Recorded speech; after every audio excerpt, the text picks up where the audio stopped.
प्यारे विद्यार्थियों, स्वागत है आप सभी का। आइए देखते हैं class 10+1 maths chapter 9 sequence and series, इसके कुछ इंपॉर्टेंट ऑब्जेक्टिव टाइप क्वेश्चन। प्यारे बच्चों, यहाँ नोट करने वाली बात यह है कि हमने चैप्टर 8 जिसका नाम है बाइनोमियल थ्योरम, उसमें से ऑब्जेक्टिव टाइप क्वेश्चन नहीं लिए हैं क्योंकि वो इस वर्ष सेशन 2020-21 के लिए कोविड-19 की वजह से आपके सिलेबस से हटा दिया गया है। तो हम बात कर रहे हैं चैप्टर 7 के बाद चैप्टर 9 की।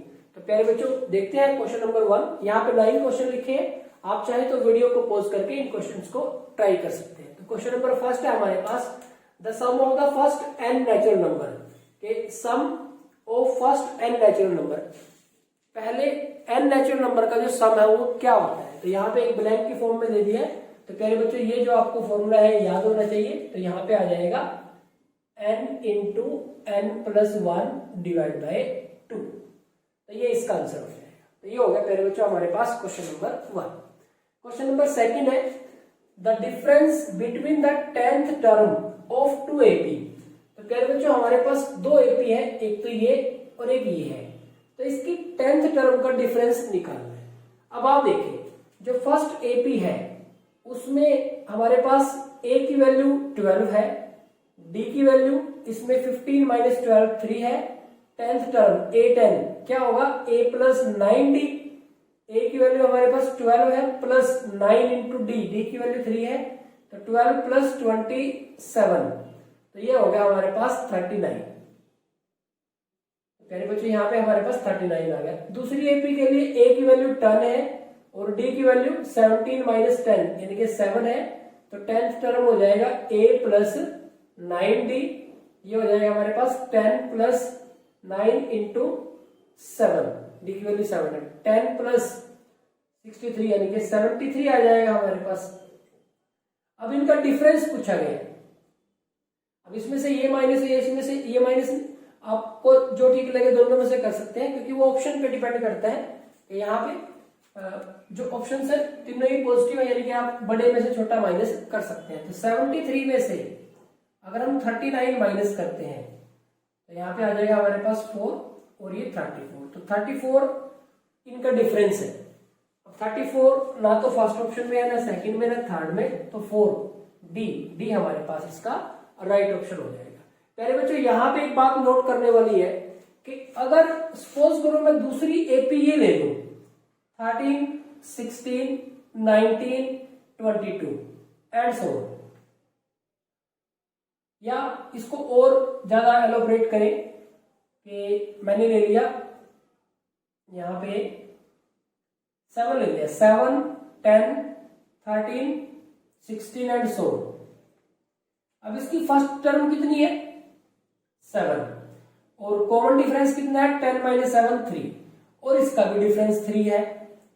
तो प्यारे बच्चों, अगर कॉमन डिफरेंस सेम है तो जो इनकी फर्स्ट टर्म के बीच में डिफरेंस होगा वही 10th टर्म के बीच में डिफरेंस होगा, वही 50th टर्म के बीच में डिफरेंस होगा, वही 100th टर्म के बीच में डिफरेंस होगा। देखो 12 - 7 5, थर्ड टर्म के बीच में डिफरेंस देखेंगे 18 - 13, ये भी हमारे पास 5 ही है।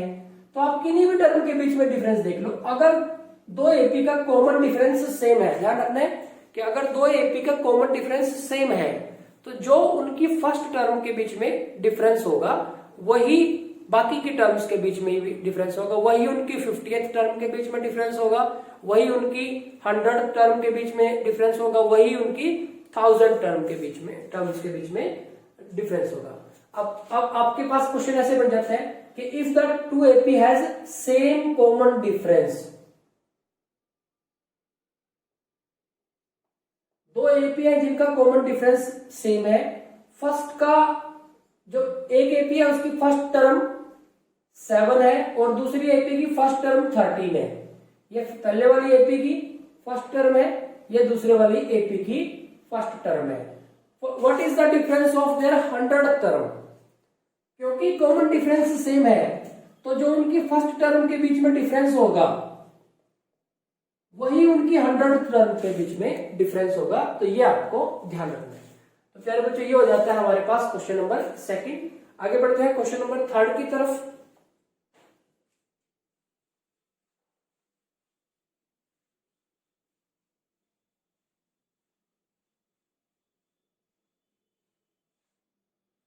क्वेश्चन नंबर 3 में कहा गया the sum of the first 10 multiple of 5, 10 multiple of 5, 5, 10, 15 इस तरह से 10 मल्टीपल का सम। या तो देखो आप ये एपी बनती है, एपी है, इसमें ए की वैल्यू कितनी है 5, डी की वैल्यू 10 माइनस 5 5, एन की वैल्यू 10, तो S N N divide by 2 2a plus N minus 1 into D, ये फॉर्मूला लगा सकते हैं। दूसरी बात, अब देखो आपको क्या निकालना है, इनका सम निकालना है, किसका 5, 10, 15 और ये हो जाएगा 50, क्योंकि फर्स्ट 10 मल्टीपल 10 मल्टीपल 10 मल्टीपल हो जाएगा 50। अब इसमें से मैं अगर 5 कॉमन ले लूं तो अंदर आ जाएगा 1 प्लस 2 प्लस 3 अप टू 10। तो फर्स्ट 10 नेचुरल नंबर का सम इस तरीके से निकाल सकते हैं। तो 5 तो ऐसे ही रह जाएगा, n की वैल्यू 10 और 10 और 1 11 और डिवाइड बाय 2, तो 5 55 55 की 5 के साथ करेंगे 275। तो प्यारे बच्चों ये हमारे पास इसका आंसर आ जाएगा 275। 275 हमारे पास बी ऑप्शन है, तो बी ऑप्शन हमारे पास राइट ऑप्शन हो जाता है। आप चाहे तो इस तरीके से भी इसको कर सकते हैं। तो प्यारे बच्चों हो गया ये हमारे पास क्वेश्चन नंबर 3। आगे बढ़ते हैं क्वेश्चन नंबर 4। क्वेश्चन नंबर 4 में कहा गया है the arithmetic mean of 11 and 19 is. Arithmetic mean between two number का क्या फॉर्मूला होता है, a plus B divide by 2, यानी कि दोनों को प्लस करो, 11 और 19 13 डिवाइड बाई 2 15, तो बी ऑप्शन राइट ऑप्शन हो जाएगा। तो ये हो गया हमारे पास क्वेश्चन नंबर 4। आगे बढ़ते हैं क्वेश्चन नंबर 5 की तरफ।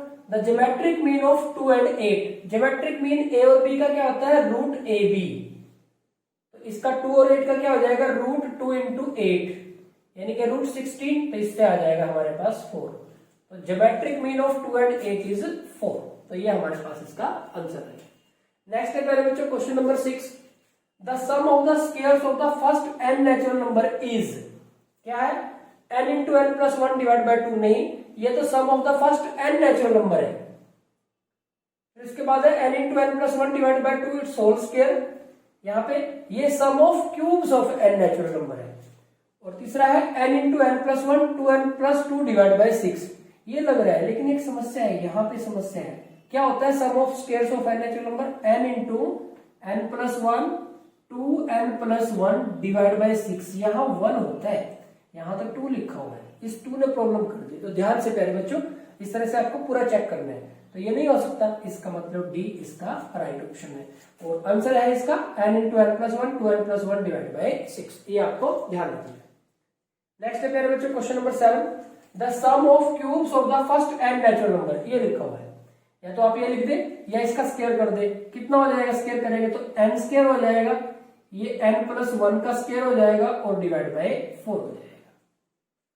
तो ये आ जाएगा sum of cube of the first n natural number. Next है क्वेश्चन नंबर 8 है प्यारे बच्चों। If the sum of the n term of AP, Sn दे रखा है, if the sum of n term Sn कितना है 2n square plus 3n, then it's common differences. तो इसका कॉमन डिफरेंस निकालना है प्यारे बच्चों। n टर्म का सम दे रखा है, अगर हम n की जगह पे 1 रखें तो फर्स्ट टर्म का सम कितना हो जाएगा, 1 का स्क्वायर तो 1, तो 2 प्लस 3 5। अब प्यारे बच्चों फर्स्ट टर्म का सम यानी कि एक टर्म का सम, यानी कि ये फर्स्ट टर्म ही तो है, इसको t1 भी कह सकते हैं, a1 भी कह सकते हैं। इसी तरह से n की जगह पे 2 रखा तो ये s2 आ गया, ये 2 का स्क्वायर 4, 4 की 2 के साथ 8 और 3 इंटू 2 6, ये 14 हो गया। अब ये फर्स्ट 2 टर्म का सम हो गया। फर्स्ट 2 टर्म के सम में से अगर फर्स्ट टर्म का सम माइनस कर दे तो सेकंड टर्म आ जाएगी, ये हमारे पास सेकंड टर्म आएगी। समझते हैं इसको, देखो प्यारे बच्चों 1 प्लस 3 प्लस ये फर्स्ट टर्म 3 प्लस 5 प्लस 7, इस तरह से। अब देखो इसमें a की वैल्यू फर्स्ट टर्म, a1 ये भी फर्स्ट टर्म, t1 भी लिख देते हैं, और s1 फर्स्ट 1 टर्म का सम, तो सारी यही है, एक ही बात है, तो कितना है ये 1। अब s2 का क्या मतलब, पहले 2 टर्म्स का सम, फर्स्ट 2 टर्म का सम 1 प्लस 3 कितना हो गया 4। अगर मैं s2 में से s1 माइनस कर दूं तो 4 में से 1 माइनस करूंगा तो कितना आ जाएगा 3।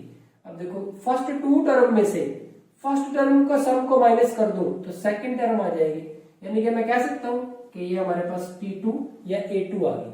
तो सेकंड टर्म में पहले टू टर्म के सम में से S1 माइनस कर दें तो हमारे पास T2 आ जाएगा। तो ये हमारे पास प्यारे बच्चों T2 आ जाएगा, क्या 14 माइनस 5 यानी कि 9 हो गया।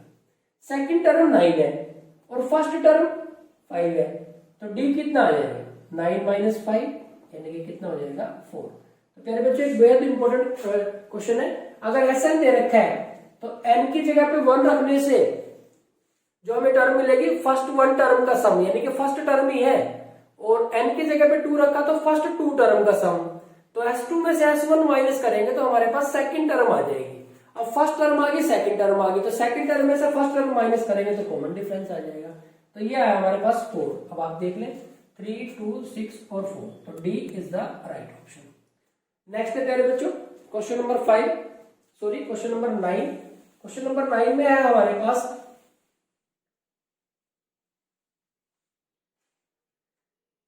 the third term of GP is 4. Third term A3 is equal to 4. Then the product of the first 5 term A1, A2, A3, A4, A5 इनका प्रोडक्ट कैलकुलेट करते हैं। ये दे रहे हैं third term of GP, third term AR square that is equal to 4।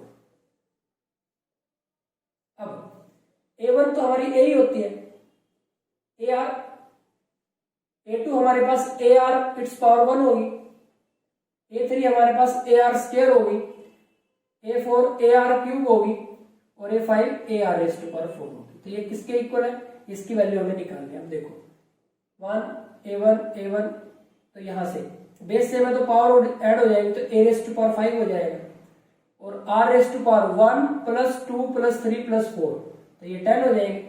इनको plus करेंगे तो बेस से में तो पावर ऐड हो जाएगी। अब देखो प्यारे बच्चों मैं इसको लिख सकता हूं AR स्क्वायर इट्स पावर 5, क्योंकि x y का स्क्वायर, इसको हम x स्क्वायर y स्क्वायर लिख सकते हैं, ऐसे भी लिख सकते हैं और ऐसे भी लिख सकते हैं। तो हम ऐसे चल रहे हैं। अब देखो A रेज़ टू पावर 5 हो जाएगा, R रेज़ टू पावर 10 हो जाएगा। तो इसको हमने ऐसे लिख दिया। ऐसे क्यों लिखा, क्योंकि AR स्क्वायर की वैल्यू हमारे पास 4 है, तो 4 रेज़ टू पावर 5 ये आंसर आ गया हमारे पास 4 रेज़ टू पावर 5। तो 4 रेज़ टू पावर 5 हो जाता है हमारे पास 1024। तो ये आप इसमें से देख लेंगे, सी ऑप्शन में हमारे पास 1024 है। तो प्यारे बच्चों ये हो गया हमारे पास क्वेश्चन नंबर 9। आज के इस वीडियो लेक्चर में इतना ही। लगातार प्रैक्टिस करते रहिए। Thank you very much.